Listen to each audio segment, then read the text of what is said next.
ಎಲ್ಲರಿಗೂ ನಮಸ್ಕಾರ. ಇವತ್ತು ನಾನು ಈರುಳ್ಳಿ ಖಾರ ಮಾಡೋಣ ಅಂತ ಹಸಿ ಕಡಲೆಬೇಳೆನ ಈ ಥರ ಹುರ್ಕೋತಾ ಇದ್ದೀನಿ. ಫ್ರೈ ಮಾಡ್ಕೋಬೇಕು. ಫ್ರೈ ಮಾಡಿಕೊಂಡು ಒಂದು ಪ್ಲೇಟಿಗೆ ಎತ್ತಿಟ್ಕೋತಾ ಇದ್ದೀನಿ. ಒಂದು ಪ್ಲೇಟಿಗೆ ಎತ್ತಿಟ್ಕೊಂಡ್ಬಿಟ್ಟು ಅದ್ರ ಮೇಲೆ ಎಲ್ಲ ಸಿಪ್ಪೆ ತೆಗೆದು ಈ ಥರ ಕಲ್ಲಲ್ಲಿ ಹಾಕ್ಕೊಂಡು ಸ್ವಲ್ಪ ನುಣ್ಣಗಾಗೋವರೆಗೂ ಈ ಥರ ಕುಟ್ಕೋಬೇಕು. ಕುಟ್ಕೊಂಡು ಒಂದೆರಡು ಚಿಕ್ಕ ಚಿಕ್ಕದು ಈರುಳ್ಳಿ ಕಟ್ ಮಾಡಿಕೊಂಡು ಇದಕ್ಕೆ ಸೇರಿಸ್ತಾ ಇದ್ದೀನಿ.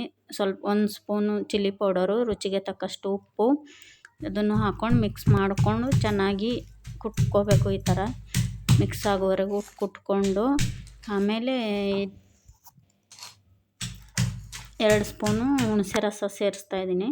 ಹುಣಸೆ ರಸ ಆದಮೇಲೆ ಮತ್ತೆ ಮಿಕ್ಸ್ ಮಾಡಿಕೊಂಡು ಈ ಥರ ಕುಟ್ಕೋಬೇಕು. ಇದಕ್ಕೆ ಒಗ್ಗರಣೆಗೆ ಎಣ್ಣೆ ಬಿಸಿ ಮಾಡಿಕೊಂಡು ಅದಕ್ಕೆ ಜೀರಿಗೆ ಹಾಕ್ಕೋಬೇಕು. ಜೀರಿಗೆ ಹಾಕ್ಕೊಂಡು ಇದರಲ್ಲಿ ಸೇರಿಸಿದ್ರೆ ಈರುಳ್ಳಿ ಖಾರ ರೆಡಿ ಆಗುತ್ತೆ. ಇದಕ್ಕೆ ನಾನು ಜೋಳದ ರೊಟ್ಟಿ ಮಾಡೋಣ ಅಂತ ರೆಡಿ ಮಾಡ್ಕೋತಾ ಇದ್ದೀನಿ. ಇದಕ್ಕೆ ಸೂಪರ್ ಕಾಂಬಿನೇಷನ್ ಜೋಳದ ರೊಟ್ಟಿ ಮಾಡೋಣ ಅಂತ ರೆಡಿ ಮಾಡ್ಕೋತಾ ಇದ್ದೀನಿ.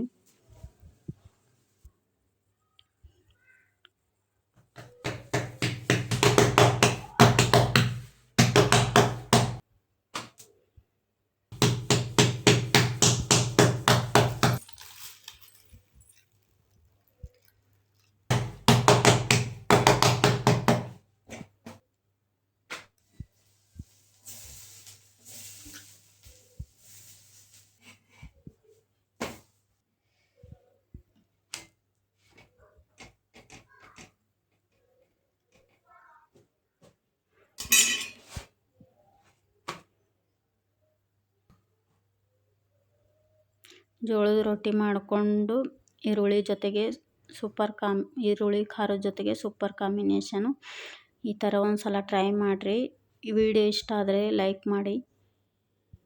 ವಿಡಿಯೋ ನೋಡಿದ್ದಕ್ಕೆ ಧನ್ಯವಾದಗಳು. Thank you.